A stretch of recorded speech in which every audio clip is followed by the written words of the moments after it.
आज का अपना टॉपिक है तुगलक वंश। तुगलक सुल्तानों को केरोना तुर्क भी कहा जाता था। डॉक्टर ईश्वरी प्रसाद ने तुगलक वंश पर जो सबसे प्रामाणिक पुस्तक लिखी, हिस्ट्री ऑफ केरोना तुर्क, इसके अनुसार इस वंश के शासक मिश्रित जाति के लोग थे, अर्थात तुगलक वंश के संस्थापक गयासुद्दीन तुगलक के पिता तुर्क थे और इनकी माता पंजाबी समुदाय की हिंदू महिला थी। इसके अलावा इस वंश पर जो दूसरी सबसे प्रामाणिक पुस्तक है वो मेहदी हुसैन द्वारा लिखित rise and fall of Mohammad bin Tughlaq. Tughlaq वंश में 3 प्रमुख शासक हुए हैं, गयासुद्दीन तुगलक, मोहम्मद बिन तुगलक और फिरोज शाह तुगलक। गयासुद्दीन तुगलक, जिसे तुगलक वंश का संस्थापक माना जाता है तथा दिल्ली सल्तनत के इतिहास में एकमात्र शासक हुआ जिसने गाजी की उपाधि धारण की। गाजी अर्थात गैर मुस्लिमों का वध करने वाला शासक। मोहम्मद बिन तुगलक। मोहम्मद बिन तुगलक जो कि भारतीय इतिहास में अपनी महत्वाकांक्षी योजनाओं के लिए प्रसिद्ध माना जाता है। ये गयासुद्दीन तुगलक का पुत्र था और इसकी योजनाओं का वर्णन 3 इतिहासकारों ने किया है। जियाउद्दीन बर्नी द्वारा रचित तारीख़-ए-फ़िरोज़शाही, इब्न बतूता रचित रहला और इसामी द्वारा लिखित फुतूह-उस-सलातीन। मोहम्मद बिन तुगलक दिल्ली सल्तनत के इतिहास में सर्वाधिक महत्वाकांक्षी, सर्वाधिक शिक्षित और सर्वाधिक आवेशित शासकों से एक था। अर्थात मोहम्मद बिन तुगलक के व्यक्तित्व में मिश्रित गुणों का समावेश था। मोहम्मद बिन तुगलक गयासुद्दीन तुगलक का पुत्र था और कहा यह जाता है कि इसने अपने पिता के विरुद्ध षड्यंत्र करके दिल्ली सल्तनत पर अधिकार किया। बंगाल विजय के बाद जब गयासुद्दीन तुगलक वापस दिल्ली आ रहा था तो एक लकड़ी का महल बनाकर मोहम्मद बिन तुगलक ने उसके निरीक्षण के लिए उन्हें दिल्ली से बाहर स्वागत के लिए आमंत्रित किया और वो महल लकड़ी का बना हुआ था जो दुर्घटनावश गिर जाने के कारण गयासुद्दीन तुगलक की मृत्यु हुई। मोहम्मद बिन तुगलक की जो 5 प्रमुख योजनाएं हैं उसमें जियाउद्दीन बर्नी का विवरण सबसे प्रामाणिक माना जाता है। ये 5 योजनाएं थी: दोआब में करवर्दी, राजधानी परिवर्तन, सांकेतिक मुद्रा का प्रचलन, खुरासान अभियान और कराचिल विजय। सबसे पहले मोहम्मद बिन तुगलक ने इन महत्वाकांक्षी योजनाओं में से लागू की, वो थी दोआब में करवर्दी। दोआब अर्थात 2 नदियों द्वारा सिंचित क्षेत्र। जिस क्षेत्र में ये योजना लागू की वो गंगा यमुना के द्वारा सिंचित प्रदेश था और उत्तर भारत का सबसे समृद्ध और उपजाऊ प्रदेश था। इसलिए व्यावहारिक दृष्टि से देखा जाए तो मोहम्मद बिन तुगलक की इस योजना में कोई दोष नहीं था, किंतु जिस वर्ष ये भूमिकर लागू किया गया उसी वर्ष इस दोआब में अकाल पड़ जाने के कारण इसकी ये योजना असफल हुई। हालांकि जब मोहम्मद बिन तुगलक को इसके बारे में जानकारी प्राप्त हुई तो उसने अपने राजस्व अधिकारियों को बढ़े हुए भूमिकर को लेने से मना किया तथा किसानों के लिए अकाल राहत कार्य की भी शुरुआत की। यह महत्वाकांक्षी योजना इसलिए लागू की गई थी कि मोहम्मद बिन तुगलक अपने साम्राज्य की आर्थिक स्थिति को और सुदृढ़ करना चाहता था। दूसरी जो प्रमुख योजना है वो है राजधानी परिवर्तन। जियाउद्दीन बर्नी के अनुसार दौलताबाद, जिसे दिल्ली से नई राजधानी के लिए चुना गया था, भौगोलिक दृष्टि से साम्राज्य के केंद्र में स्थित था। दक्षिणी भारत के राज्यों को, जिन्हें तुगलक शासकों ने दिल्ली सल्तनत में शामिल किया था, उन राज्यों पर नियंत्रण हेतु दौलताबाद उपयुक्त क्षेत्र था, क्योंकि दौलताबाद उत्तर और दक्षिण के मध्य स्थित था, जिससे कि संपूर्ण साम्राज्य पर निगरानी और निर्देशित किया जा सके। इस राजधानी परिवर्तन के दौरान जियाउद्दीन बर्नी के अनुसार मोहम्मद बिन तुगलक ने अपनी जनता के लिए वह सभी सुख सुविधाओं की व्यवस्था की जो एक शासक को करनी चाहिए। हालांकि कुछ समय बाद दौलताबाद से राजधानी पुणे दिल्ली लानी पड़ी और इस प्रकार मोहम्मद बिन तुगलक की ये दूसरी महत्वाकांक्षी योजना राजधानी परिवर्तन भी असफल सिद्ध हुई। इसके पीछे इतिहासकारों ने जो कारण दिए, उनके अनुसार मोहम्मद बिन तुगलक को केवल प्रशासनिक कार्यों का ही हस्तांतरण करना था, लेकिन तुगलक ने अपनी समस्त जनता को दौलताबाद जाने के लिए मजबूर किया, अर्थात एक तरीके से उसने दिल्ली को उजाड़ और वीरान कर दिया था। तीसरी जो इसकी प्रमुख योजना है वो है सांकेतिक मुद्रा का प्रचलन। सिंबल कॉइन अर्थात चांदी की जगह तांबे के सिक्के जारी किए गए और उन तांबों के सिक्कों का मूल्य भी चांदी के सिक्कों के बराबर ही रखा गया।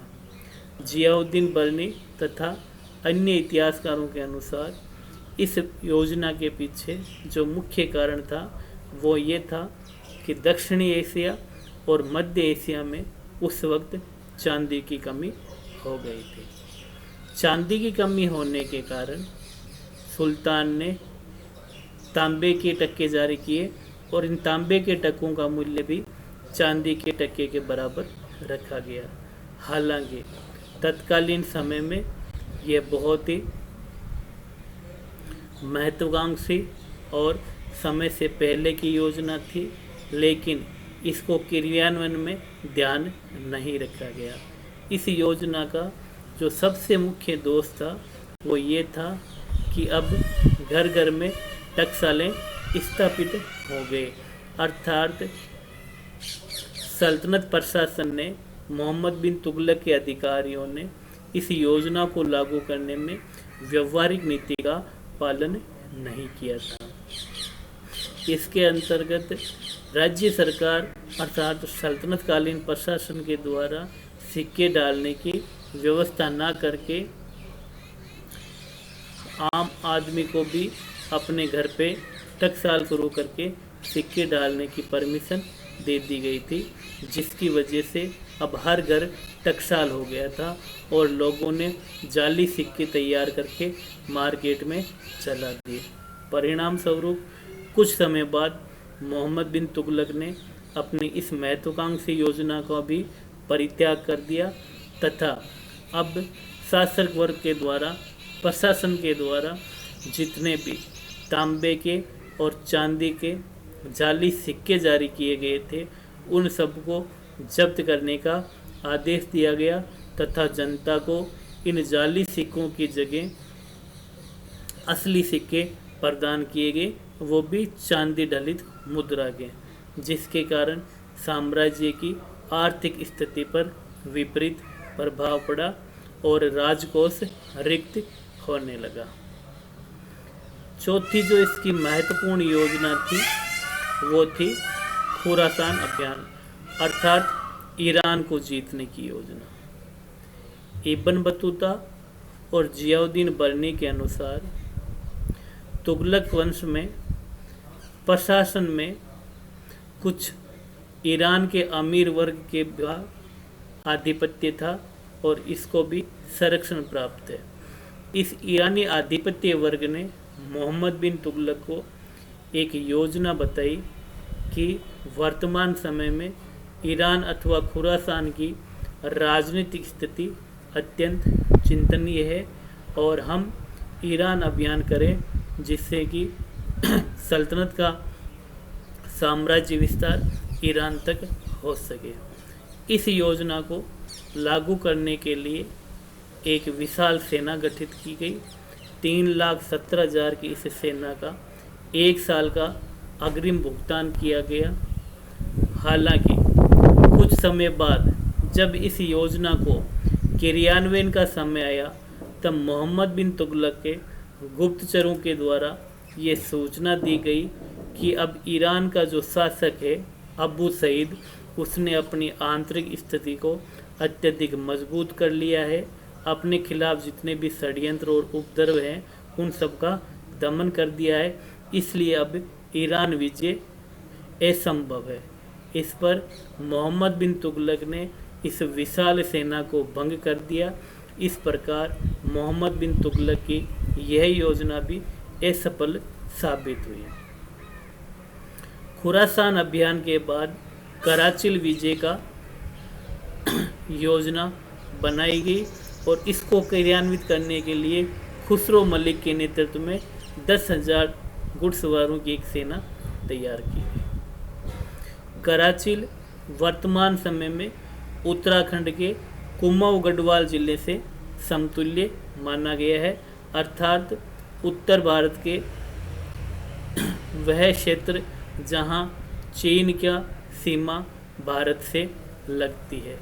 इस कराचिल विजय की योजना के पीछे जो मुख्य कारण ये था वो ये कि चीनी सम्राट तोगन तैमूर के द्वारा इस समय इन सीमांत प्रदेशों में अपनी गतिविधियां बढ़ा दी गई थी। इसलिए मोहम्मद बिन तुगलक अपनी इस उत्तरी सीमा की सुरक्षा के लिए कराचिल को बफर स्टेट के रूप में इस्तेमाल करना चाहता था और यहाँ पर अपना सैन्य और राजनीतिक नियंत्रण स्थापित करना चाहता था। परिणाम स्वरूप खुसरो मलिक के नेतृत्व में एक सेना भेजी गई। कराचिल के तत्कालीन शासक ने सुल्तान की अधीनता स्वीकार कर ली और वार्षिक कर देना स्वीकार कर लिया, परंतु मोहम्मद बिन तुगलक की आज्ञा के बिना तथा उसके मना करने के बाद भी खुसरो मलिक ने उत्तरी क्षेत्र में और अधिक साम्राज्य विस्तार की ठान ली। परिणाम स्वरूप जब ये सेना आगे गई तो भारी बर्फबारी और सर्दी के कारण समस्त सेना नष्ट हो गई। जियाउद्दीन बर्नी के द्वारा तो यहाँ तक कहा जाता है कि इस सेना की दर्दनाक समाप्ति के लिए मात्र 10 सैनिक ही दिल्ली पहुँच सके थे। इस प्रकार मोहम्मद बिन तुगलक, जो कि सल्तनत काल अथवा तुगलक वंश का सबसे प्रतिभाशाली शिक्षित शासक था, वह आवेश और जल्दबाजी के कारण इन महत्वाकांक्षी योजनाओं में पूर्ण रूप से असफल सिद्ध हुआ था। उसके द्वारा ये जो योजनाएं बनाई गई उसका 3 इतिहासकारों ने वर्णन किया है। जियाउद्दीन बर्नी, जिनकी पुस्तक का नाम है तारीख फिरोजशाही, इब्न बतूता, जिनकी पुस्तक का नाम है रहला, और इसामी, जिनकी पुस्तक का नाम है फुतूस सलातीन। इन तीनों इतिहासकारों ने भी ये माना कि मोहम्मद बिन तुगलक सल्तनत कालीन का सबसे प्रतिभाशाली शासक था, लेकिन उसमें आवेश और जल्दबाजी के कुछ दुर्गुण थे, जिसकी वजह से ये अपनी महत्वाकांक्षी योजनाओं में पूर्णतया असफल सिद्ध हुआ। इस प्रकार मोहम्मद बिन तुगलक 1351 में थट्टा नामक स्थान पर गंभीर रूप से बीमार हो गया और वहीं उसकी मृत्यु हो गई। तो उसकी मृत्यु पर बदायूं ने लिखा है कि इस प्रकार राजा को अपनी जनता से और जनता को अपने शासक से मुक्ति मिल गई। इसी प्रकार एक विदेशी इतिहासकार हुए हैं एल्फिंस्टन, उसके अनुसार मोहम्मद बिन तुगलक में कुछ पागलपन का अंश था, अर्थात मोहम्मद बिन तुगलक का व्यक्तित्व है वो मिश्रित गुणों को सम्मिलित किए हुए था। उसमें नो डाउट प्रतिभा की कोई कमी नहीं थी, लेकिन उसमें जल्दबाजी और आवेश के कुछ दुर्गुण थे तथा उसने जो भी योजना का निश्चय किया उसके पूर्ण परिणामों की ओर कोई परवाह नहीं की और साम्राज्य को इसके दुष्परिणाम भोगने पड़े।